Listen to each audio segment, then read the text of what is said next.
Hey guys, I'm Chris the Steam Deck guy, and in this video I'm going to be talking about Steam Deck accessories. I get sent many products to review on the channel, and I've also purchased a lot of accessories myself over the past year. So in this video I'm going to be giving my honest review and opinion on which accessories I recommend and use personally. There will be links in the description if you're interested in picking up any of the accessories for yourself. First, if you're new here, then please do consider subscribing to the channel for more Steam Deck content. Okay, let's not waste any more time and get right to it. The first accessory I want to talk about is the JSOCS mod case. When I first got my Steam Deck, I purchased one of those cheap silicone cases from Amazon, and it was fine, it did the job, but the mod case is a big step up in quality. It has a nice textured grip, and in the hands it feels very premium.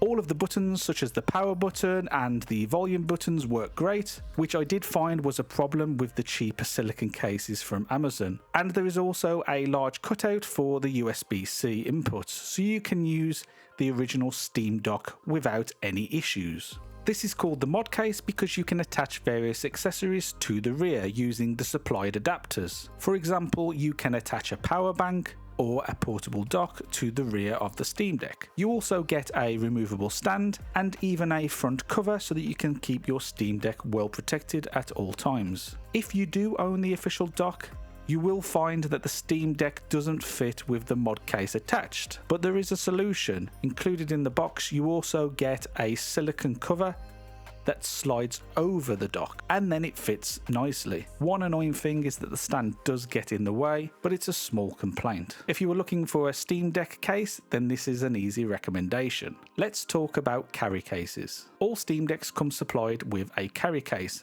and it's actually a pretty decent case. But if you're looking for something better, maybe yours got damaged or you're just after something a little bigger, then there are a couple of cases that I would recommend. If you want more space, then you can't go wrong with the JSOCS carry case. I did a short review on my channel several months back, so go watch that if you're interested, but this is a really good quality case. It has a lot of storage and it's an affordable alternative to the original case. It also has a useful feature where you can use the case as a stand.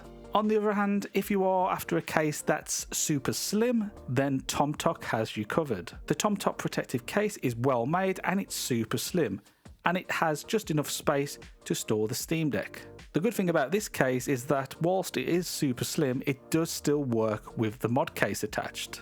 I use this case around the house to keep my Steam Deck protected when it's not in use. Lastly, my final recommendation is the TomTok carry case. This is my go-to carry case when out and about, and it's perfect for taking on a plane.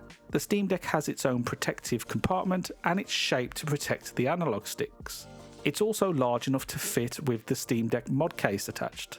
What I like about this case is you can actually move the Steam Deck compartment out of the way and use it as a regular bag. This makes it perfect to take on a plane for hand luggage. It has a zip compartment on the front, which is useful for passports and boarding passes, and plenty of room inside for handhelds, headphones, power banks, cables, or essential snacks. The materials used also feel very premium. You'll find a lot of YouTubers raving about this case, and that's for good reason. I recommend you go get one, you won't regret it. If you want to play your Steam Deck on a large screen, then you'll want to pick up a dock. And if you've had a look online, you'll see the market is really saturated with lots of third-party docks available. I regularly receive emails from Chinese companies asking me to review their docks, and I've actually stopped reviewing them on the channel. I have tried several of these docks, including JSOCS, Ugreen, Skull & Co, and I've even reviewed quite a few of them on the channel already. However, if asked which ones I would recommend, I will always choose the official dock, and the reason for that is reliability. Having tried many of the third-party docks on several different TVs, I've experienced mixed results and varying issues, from flickering images or sound not working, and looking online it seems to be common with a lot of these third-party docks. For that reason, if you do have the funds, go buy the official dock. Having said that, if you are on a budget and want to give one of these third-party docks a go, then it's all down to personal preference. They are all pretty similar functionality wise, it just depends on what looks you want. For example, JSOCS and Ugreen have these metal docks, which look pretty decent and have similar functionality, or you can go all in with RGB flashing lights, if that's your thing. A personal favourite of mine is the JSOX M2 dock. This one is pretty cool because you can fit an SSD inside, so when docked you can get access to extra storage.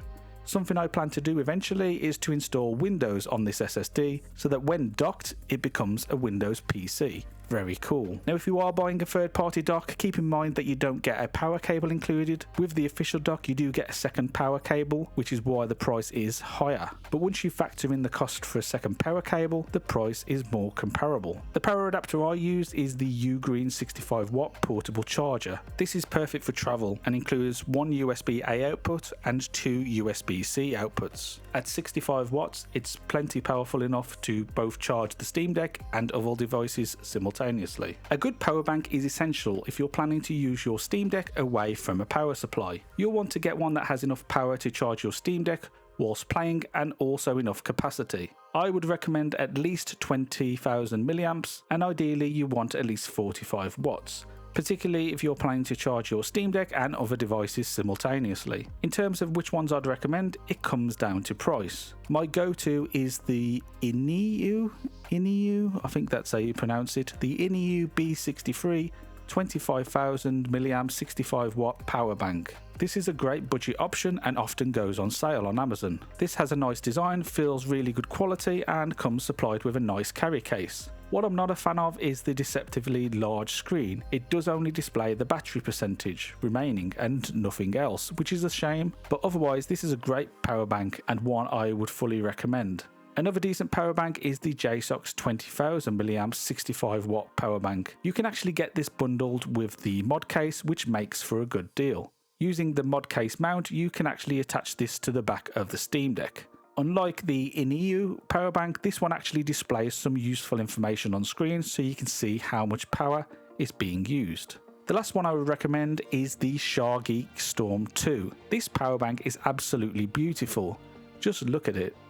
Who knew a power bank could look this good? This power bank is an absolute beast at 100 watts and it has the most features. As you'd expect, it's also the most expensive, but it's got to be worth it, right? Just look at it. It has a nice colour screen with lots of options and you can also see lots of stats about the connected devices. It also supports DC charging. I use this one when at home and you'll see this featured in many of my videos just because I love the way it looks. Other accessories that I recommend are these JSOX adapters. You can get right angle adapters, but these are the 180 degree adapters and you get two in the box. If you watched any of my other videos, you'll know I absolutely love these and they're really useful. If you have a spare SSD, maybe you upgraded your internal SSD, then you'll want to get an enclosure so you can use it as additional storage. I recommend the Ugreen M2 SSD enclosure, which has a toolless design and it's pretty compact. So that's it for this quick video. Hopefully you found that useful. You'll find links to all of these products in the description. Whilst you're here, why not watch one of these videos next?